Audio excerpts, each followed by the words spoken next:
دیکھیں ایک بات یاد آ گئی علم کی.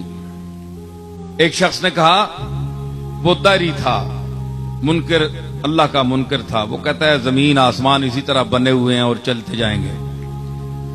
اس نے کہا کہ ہر مجعول کے لیے جائل کا ہونا ضروری ہے، ہر مخلوق کے لیے خالق کا ہونا ضروری ہے، ہر مصنوع کے لیے صانع کا ہونا ضروری ہے.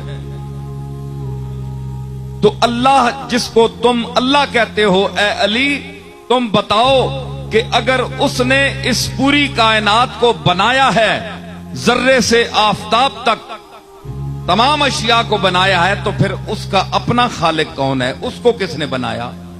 مسلمان تو خاموش ہے، وہ کہتا ہے کہ وہ اپنی ذات سے قائم ہے، اس کا کوئی خالق نہیں، لم یلد ولم یولد. مگر وہ کہتا ہے کہ نہیں، میں عقل ظاہر سے ماننا چاہتا ہوں، عقیدے سے نہیں. اگر میں قرآن کو مانتا تو پھر قرآن نے جو کچھ کہا ہے وہی میرے لیے کافی ہوتا.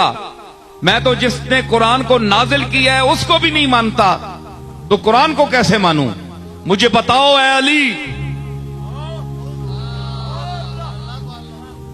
بتاؤ تمہیں جو شہر علم کا دروازہ کہا گیا ہے، نبی نے اپنے علم شہر کا تمہیں دروازہ کہا، تو اب دروازہ ہونے کا ثبوت دو.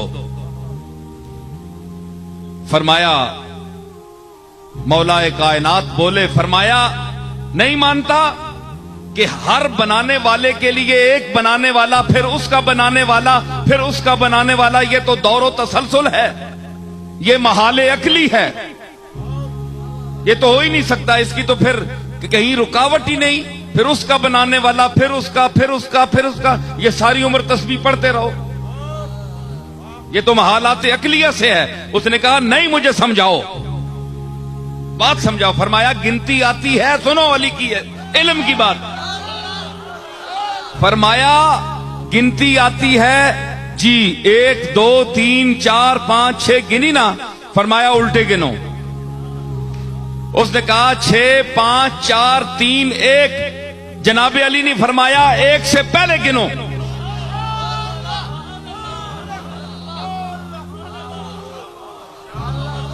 بھائی آگے تو جا رہے ہو نا، 1 2 3 4 5 ہزاروں تک، لاکھوں تک، پیچھے گنو.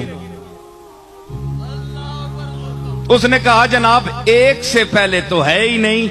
آپ نے فرمایا کہ بے وقوف، یہی تو علی کہتا ہے کہ اس ایک وحدہ لا شریک سے پہلے کوئی ہے ہی نہیں.